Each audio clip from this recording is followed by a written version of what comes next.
It's not the longest prayer in Scripture, but it is one of the longer prayers that's recorded, and it's spoken by Jesus. And in John 17, we're coming to the conclusion of it in the last three verses. And there, Jesus, after he's been praying for his disciples, after he even continues to pray for you and me, he says, Father, I desire that they, talking about his disciples, apparently during this prayer, they must be able to hear it. And certainly, even if they're not, Jesus is praying about them. But Father, I desire that they also whom you have given me may be with me where I am, that they may behold my glory which you have given me.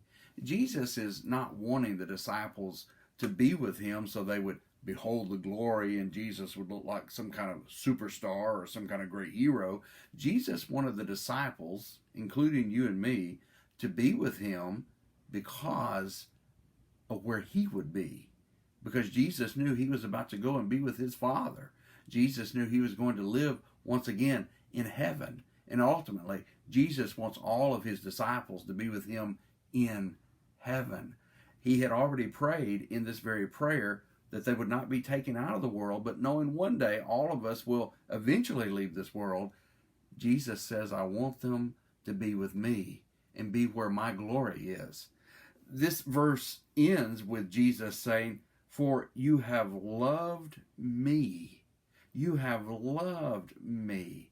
You see, it is the love of the Father for Jesus that motivates him to pray this prayer for us, for God's same love to be in our lives.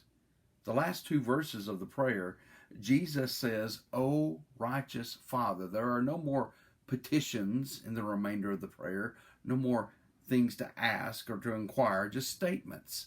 And he says, O righteous Father, the world has not known you, but I have known you, and these have known that you sent me, and I have declared to them your name, and I will declare it, that the love with which you loved me may be where?